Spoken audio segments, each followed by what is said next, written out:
In this video, I'm going to take a look at Battlefield 5 and the main things you need to know and be prepared for before opting to buy and play the game. For the hardcore Battlefield fans, you'll probably know some of the things in this list already, and feel free to leave anything I may have missed out down in the comments.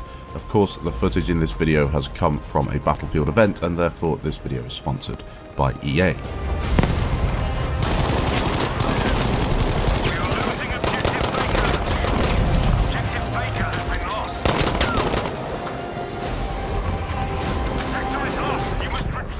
Starting out, one of the main things that will be changing in Battlefield 5 is the inclusion of attrition. Battlefield will be different with attrition. You will run out of ammo more easily, your health will not regen, and you will be forced to play more tactically and with your teammates in order to survive.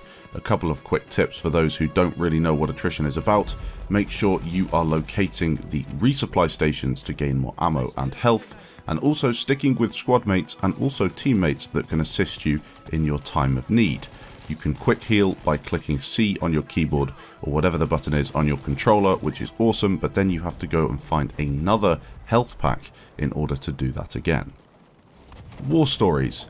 These will return, but we will receive no additional ones after release unless DICE decide to change their mind and make it a surprise. I really think that war stories are going to be a load of fun for those who love the single player experience. The graphics on this game are just amazing, the audio is fantastic, and chilling out playing a couple of war stories in the evening is going to be one of my favourite things to do in the first week of this game coming out. The live service. This game will be a live service and you will receive constant updates throughout its life. There will be no paid DLC and, according to DICE, no paid loot boxes. Reviving will take far longer in Battlefield 5, so make sure that you're doing it from behind cover or with a smoke grenade to conceal your location. Medics revive the fastest, but as a squad mate of a player you can also revive them if you're not a medic. This is pretty cool because you can save a teammate when they're in need, but remember that revive will take longer if you're not running as a medic. The ability to drag players behind cover will be coming to the game, but not on release.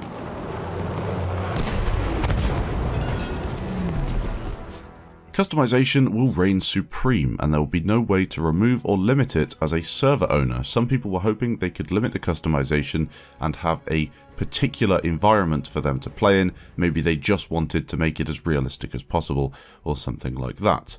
That won't be the case. However, you can change every single character of your company to how you want it to be, so you will spawn in as the exact character you want, which is an awesome feature.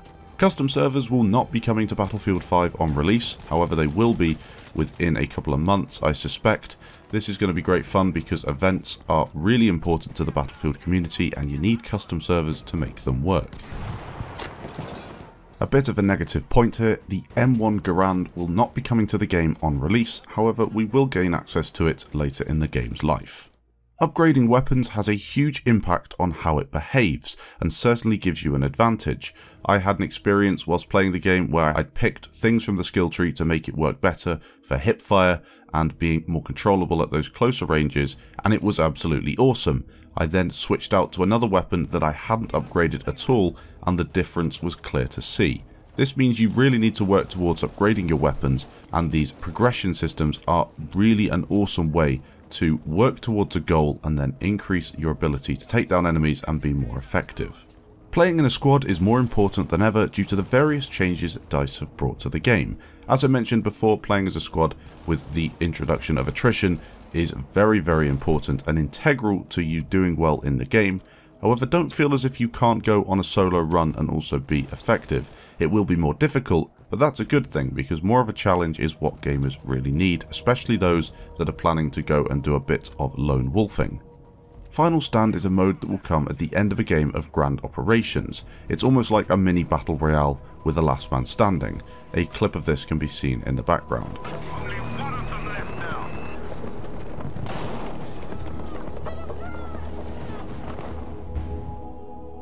Tanks can be taken down quite easily if you play as an assault player, and due to the reduction of spotting you get a better advantage against the tank drivers.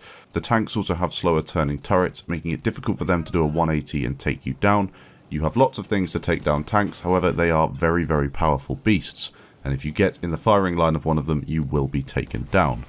What I would suggest is running with a Panzerfaust, because this thing is definitely very good at taking down tanks.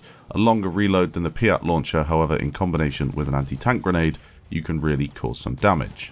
All classes can revive, as I mentioned before, however only members of the same squad can be revived by yourself. This is a feature that is definitely welcome in my opinion, however the long revive times make it something that you really need to think about before going ahead. You can customize your entire company and create whatever you want through the customization options. There are loads of things to choose from, a couple of examples in the background. I think the customization in this game is the best it's ever been in a Battlefield game, and I absolutely love it. There will be a proper cinematic camera in the game with lots of different options. DICE have improved what we had in BF1, and I think it's one of the best features in the game for content creators and for those that just enjoy spectating matches. There will be a training range coming to the game a month or so after release. This is really awesome because the training range we had on BF4 was very popular. It's good for making videos and it's good for practicing. It's also going to have a bit of a nice twist to it. It's going to be something that is kind of fun to play instead of just an open map for you to run around in on your own. There'll be lots of different mini games in there for you to practice. Kill streaks will grant your squad leader the chance to drop in a care package, spawn a tank, or drop a V1 rocket on the enemy. This is something that most people are familiar with from the alpha and the beta, however some who haven't played won't know what it's all about. As a squad leader, if you get enough points you get access to a little treat for your squad or team. The V1 is the thing that people like the most because it is a devastating rocket that can take out a lot of players on an objective, almost in the same way that a cruise missile could on Battlefield 4, but it's very expensive and you have to work hard as a team in order to unlock it.